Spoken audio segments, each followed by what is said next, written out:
Lucius's mind during the final battle? Oh, I just think he sees no future for himself. He's living in denial. He knows there's no place for him next to Voldemort in the future. He knows clearly he's not going to have a place in the world if Harry wins. It looks like there's no place for him next to Narcissa. He's obviously prepared to sacrifice Draco. He's a very, very, very lonely man, and he thoroughly deserves to be. Do you think he's going to end up on the good side? It was sort of left ambiguous at the end. Do you think he deserves it? I don't think he deserves anything. He's a completely odious man. I can say that now, I'm no longer playing him. He deserves all the terrible things that come his way, and much worse too. Was there any point at which you felt sympathy for him? Yeah, I do. Yeah. I feel sympathy when I play him. He's a man full of terror. He's fear. He's frightened of the future. He's frightened of muggles. He's frightened of being exposed for the narcissist that he is and the child that he is. I mean, all that hatred and bigotry and racism is based on fear and ignorance. And he just wants to hold on to how things were, but you can't hold on to how things were. And in fact, they're never that good to start with. It was just in the world that he came from, he ruled the roost. And you watch that power being dragged away from him. And it's a very satisfying thing for us, the audience. But it's not very nice for him, and it was painful to do. Did this story turn out where you expected from when you started? No, absolutely not. He started out as this unbelievably arrogant, racist pig. And then very slowly, everything that he thought made him who he was stripped away from him. Voldemort came back and saw right through his rampant egomania, and then eventually the most glorious thing happened, which is his son, who he thinks is the one thing that he's managed to hold complete power and dominion over, breaks the bonds, breaks those awful chains, and becomes the fine young man that Draco makes some very bold and noble choices for him in this story, and I find that really inspiring. But doesn't he show some signs of love at the end for Draco? Have you seen the film? Yeah. I don't know so much love. I mean, it's true I think that somewhere deep down there is a core of being a parent ultimately overrides all the rest of his selfish desires, which in a way I suppose goes to redeem him, but only partly. Okay, we're just going to do what's your favourite scene from this newest film? Well, I'm not in it. I just love the battle. I think you've been waiting for it for 10 years. We've been waiting for 7 books. From the first time Voldemort's name is mentioned, we all know, because we all know what great classic stories are, that at some point Harry's going to have to face off with Tom, and it's going to be a battle to the death, and you know, it's been a long time coming, and I think they really play it off beautifully. Thank you. Hello, how are you? Hello.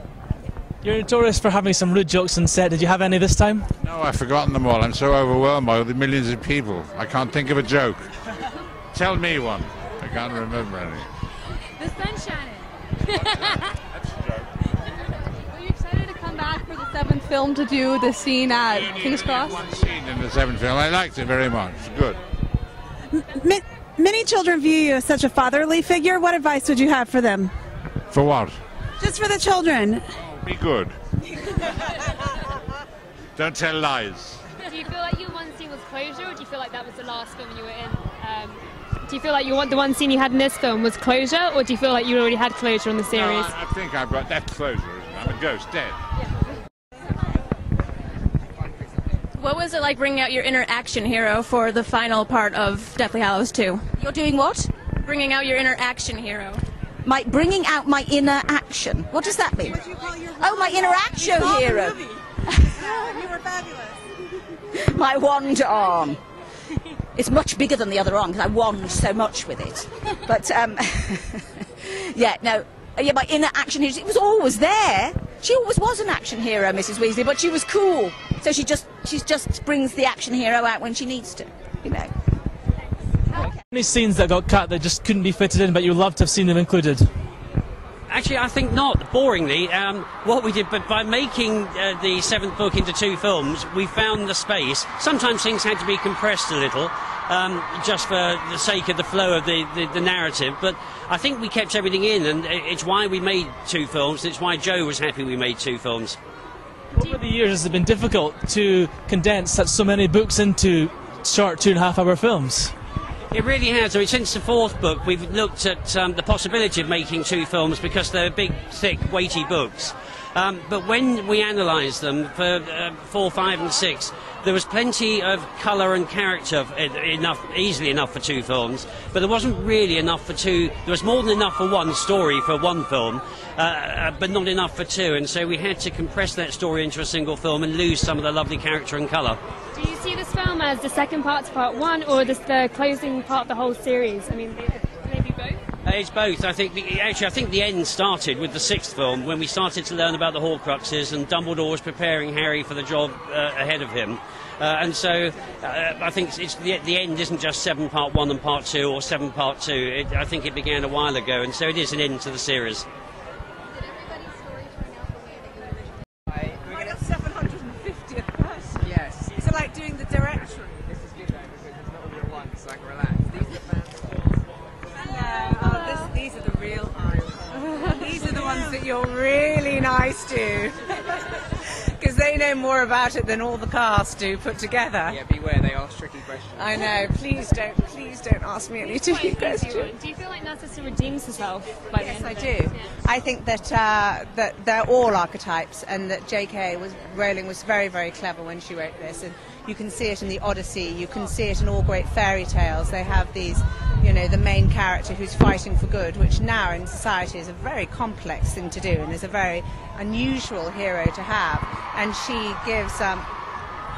Sorry, I'm so fascinated to hear the noise level of hormones when Dan arrives, that every time I hear, I can't help but look to see if he's there. And I think that J.K. Rowling gave her a redeeming feature at the end of actually putting her son's life before her own, but more importantly, to be changed by her son, because I think her opinion is changed by her son, and that's good mothering. Given how selfless she acts towards her son, do you think she really is a true Slytherin, or does she belong somewhere else? I think that she's a mother, primarily. So she is a Malfoy rather than a Lestrange at the end of the day. How is it coming into the series and getting to work with all the children, with the trio and all the other actors? Well, it was interesting because, of course, most of us actually, I didn't know that the younger actors, but of course, Gambon and Helen and everybody, we've been Rafe, and we've all known each other for years. We've all worked with each other. We all, go to restaurants and stuff. So I was really impressed at the way that they conducted themselves and their talent and their interest, and it was still sharp and keen. And you didn't feel, because you don't know, you're walking on a set with people who've been doing it for a very long time, how blasé they would be. And all I can say is not a moment that they're blasé. So it's a privilege.